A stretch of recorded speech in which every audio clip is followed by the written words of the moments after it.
This woman is jumping through all important events in American history trying to stop a time-traveling psychopath, but she doesn't know what catastrophic effect it's having on her present.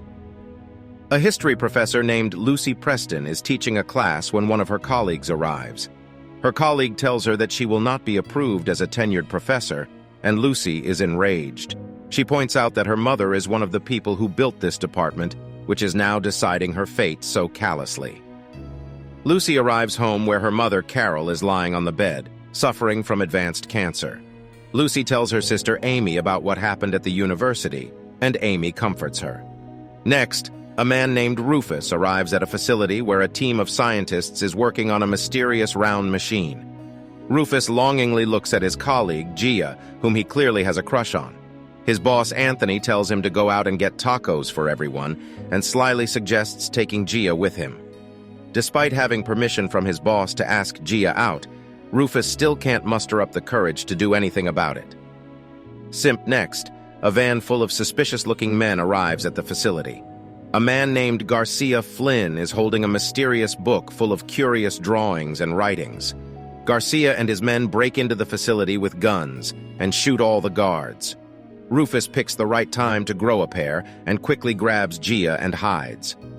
Garcia and his men take Anthony hostage and head inside the mysterious machine. The machine powers up, and then it vanishes into thin air. Next, Agent Kondo from Homeland Security shows up on Lucy's doorstep and informs her that she is needed somewhere urgently. Lucy is brought to the facility, which is revealed to be run by Mason Industries, a giant tech conglomerate. She meets Wyatt Logan, a United States Army Delta Force officer. An agent named Denise Christopher arrives and explains that both of these individuals are brought here because they are reputable people in their respective fields. Denise debriefs Lucy and Wyatt and explains that Garcia is an ex-NSA asset who worked in Europe, but a year ago killed his wife and child and turned rogue. She plays the CCTV footage of Garcia entering the machine and the machine disappearing, and the two are shocked. They demand an explanation, and Connor Mason, the owner of Mason Industries, shows up to explain. He demonstrates that if one can generate a powerful enough gravitational field, the fabric of space-time can be bent in on itself, creating a loop in both space and time. Denise simplifies that the machine they just saw disappearing is a time machine created by Mason Industries. Connor informs the group that while Garcia has taken the perfected model, they still have the prototype. The prototype is connected to the other model's CPU, but by the power of plot convenience, it can only verify what time the other machine is in, not where it is on the planet. Lucy notices that the date of the other machine is the 6th of May, 1937. Denise tells her that they found an address on one of Garcia's men who was shot, and Lucy recognizes it as the place where the Hindenburg incident happened. She asks if they know Garcia's motives, but they reply no. Denise says that she wants Lucy and Wyatt to go after Garcia and stop him. Lucy is shocked. Connor points out that if Garcia alters history in any way, reality as they know it in the present will change drastically. Lucy freaks out and walks away. She tells Denise that she cannot do this because she is not a soldier. Denise points out that they have a soldier. What they need is a historian who'll be able to blend in and help them not draw any attention. She adds that she knows for a fact Lucy loves history too much to pass up this opportunity. Lucy and Wyatt are provided supposedly time-appropriate outfits, but Lucy points out that these are from the 40s, not the 30s. She even points out that her bra has an underwire, which is a design that didn't exist in the 30s. On Connor's insistence, Rufus joins the mission as well. Rufus powers the time machine up, and the trio arrives in 1937. Lucy looks up and watches the Hindenburg in awe. As they walk to the address Denise gave them, Wyatt asks why they can't time travel to the moment before Garcia stole the time machine. Rufus reveals that they can't go anywhere in time where they are already present. It has been tried, with disastrous consequences. Lucy explains that the Hindenburg exploded due to static electricity that built up inside it because of swerving around in the clouds too much. The same electricity was later grounded by the ropes used to bring the ship down, creating a charge that ignited a helium leak in the ship. They all try to theorize why Garcia has come here, but to no avail. They arrive at a bar, and as they enter, people give Rufus strange looks, as he is black, and at this time, America is still segregated. Rufus waits outside as the other two ask around about Garcia. Lucy spots a legendary reporter, Kate Drummond, who is here to cover the Hindenburg landing and then ride it back to Europe. Wyatt flirts with her, but Lucy interrupts and asks her if she has seen Garcia. She reveals that he was here and was hired to be among the men who bring down the Hindenburg. As the trio heads toward the Hindenburg, Lucy reveals that this is the day Kate will die by getting crushed under the Hindenburg. Wyatt cannot believe that Lucy just talked to that woman so casually, knowing that today is her death day. Lucy reminds him that they cannot change anything in the past. The trio arrives at the Hindenburg landing site, and Lucy recognizes Commander Rosendahl. She asks for his help in finding Garcia by telling him that she is a nurse, Wyatt is a doctor, and Garcia is a patient of theirs who has escaped here and is dangerous. The trio splits up to find Garcia as well. Lucy spots him and tries to call out to Wyatt, but he is distracted when he sees Kate. Realizing that the ship is about to explode in seconds, he tries to save Kate's life by dragging her away, but to his surprise, the ship doesn't explode and lands safely. He realizes that this is Garcia's doing. Meanwhile, Lucy follows Garcia, but one of his men corners her. Wyatt arrives in time to save her and shoots the man. Rufus arrives and explains that Garcia prevented the Hindenburg explosion by having his men pull it down and not let the ropes touch the ground. He notices a walkie-talkie on the dead thug and comes up with an idea to wire it and track Garcia. Meanwhile, Lucy freaks out about what effect this huge change in the past will have on the future. Rufus reveals that the walkie-talkie is not a walkie-talkie at all, but rather a detonator of some kind.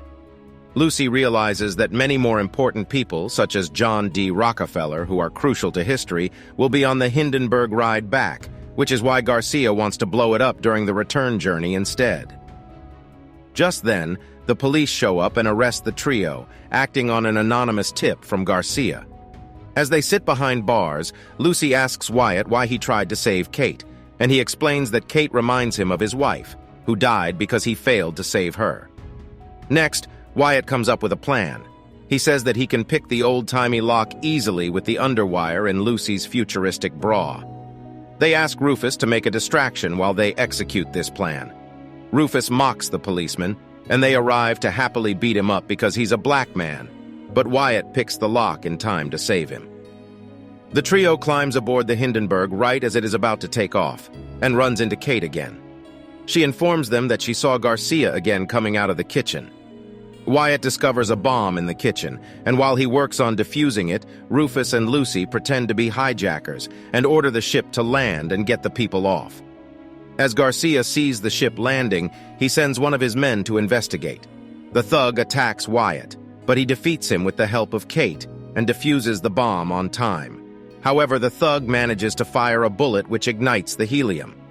As the Hindenburg burns, Lucy, Rufus, Wyatt, Kate, and many others manage to get off before it is completely destroyed. During the chaos, Garcia meets Lucy. He tells her that he knows everything about her and shows her a journal written in her handwriting. This is the book he was holding earlier in the van. Lucy says she's never written a journal, but Garcia says that she will in the future. He tells her that there is a reason why she's been picked for this mission, and it's not because she's a great historian. He tells her to inquire about the name Rittenhouse when she goes back to the present. Just then, Wyatt arrives, and in a shootout between him and Garcia, Kate is shot and killed. Next, the trio returns to the present and learns that all of history remembers the Hindenburg incident differently now. Lucy inquires Denise about Rittenhouse, and she replies that she doesn't know. Then, Lucy comes up with a theory about what Garcia is trying to accomplish. She points out that today, America and its institutions are too well established for an anti-government nut to bring them down. But Garcia is trying to rewrite history and kill America in its crib. Denise informs the trio that for the moment, Garcia is in the present again, but if he uses the time machine again, they will be called in. Lucy arrives home and looks for Amy, but discovers that her present has been drastically altered. Her mother is no longer sick, she is engaged to someone, and Amy was never even born. Trying to fathom all this, Lucy has a breakdown. But just then, she gets a call from Denise, who tells her that Garcia is on the move again. Lucy arrives at the facility and asks the others if something in their life has changed. They reply no, and she informs them about Amy. Denise says that Lucy's file does not mention her ever having a sister, but an angry Lucy points out that it's because she was never born. She demands that they fix this somehow, and Wyatt supports her, but Denise says that they don't have time for this right now, because Garcia is altering the past as they speak. They learn that he has gone back to the day of Abraham Lincoln's assassination. As Lucy prepares to travel to 1865, Gia offers to trace her family's connection to the Hindenburg incident, to see how it altered the present for her. The trio dresses appropriately and arrives in the past once again. Lucy says that she doesn't know Garcia's intention here, but she knows that if they find John Wilkes Booth, he will somehow lead them to Garcia, and she knows everything Booth did on this day by heart because she's written a book about it. The trio splits up to look for Booth, and Rufus runs into some black soldiers. He hears about their pitiable conditions and their high hopes with Lincoln as president.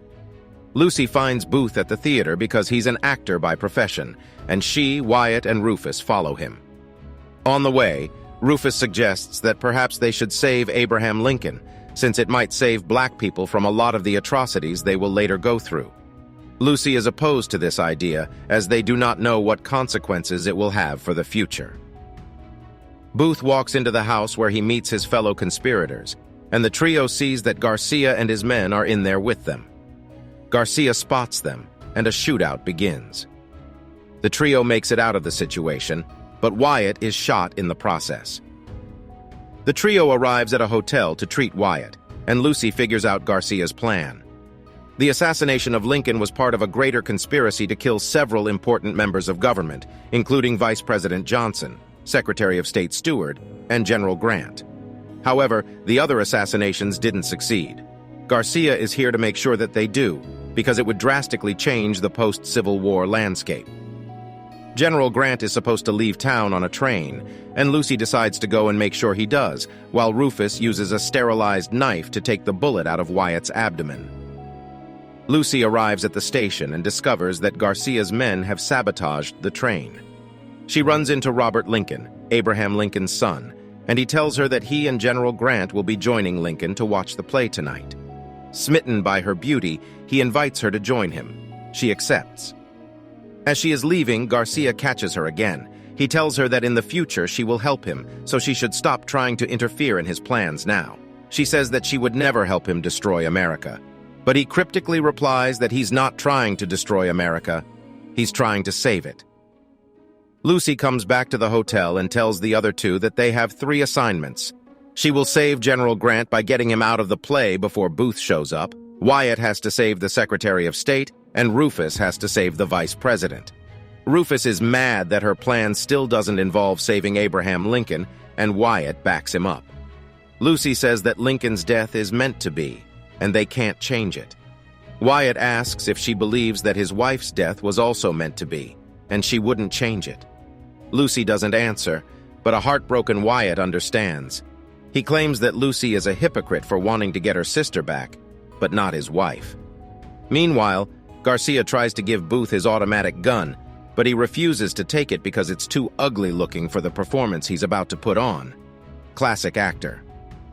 Next, Lucy arrives at the play and is starry-eyed as she meets Abraham Lincoln in person. Then she refocuses and spills water on General Grant to get him out of the viewing gallery. Meanwhile, Wyatt arrives at the secretary's house and kills the assassin Garcia sent. Booth's continued refusal to take Garcia's gun frustrates Garcia, and he decides to go through with the assassination himself. Meanwhile, Rufus manages to save the vice president as well. Grant returns to the viewing gallery, and Lucy starts to panic. Garcia arrives, and Lucy tries to warn Lincoln, but she is too late. She does, however, manage to stop him from killing General Grant. Eventually, Garcia manages to break free and run away. As the trio prepares to return to the present, Lucy tells Rufus that at the last moment, she did change her mind and tried to warn Lincoln, but she was too late. In the present, history is once again remembered differently by everyone else. Gia informs Lucy that she did some digging, and Henry, who Lucy claims is her father, actually never met her mother in this timeline. He ended up marrying the granddaughter of a woman who survived the Hindenburg incident, and probably wasn't meant to. Lucy is confused, because if her father never met her mother, she should be erased, just like Amy. However, Gia points out that that wouldn't be the case if Lucy was actually adopted, and not Henry's daughter at all. Lucy arrives home and tries to confront her mother about all this, but she walks into her own engagement party. Her fiancé walks up from behind and kisses her, but Lucy has no idea who the man is because she hasn't lived this timeline. Timeless is an American science fiction television series that ran for 2 seasons, starting in 2016 and ending in 2018. The show's first season received mostly positive reviews, and in the second season, the approval only grew, with the finale being deemed a fully satisfying ending to a very entertaining 2 years of television. Thank you for watching. Be sure to like our channel and subscribe if you enjoy content like this. Also, let us know what movie you would love us to recap for you.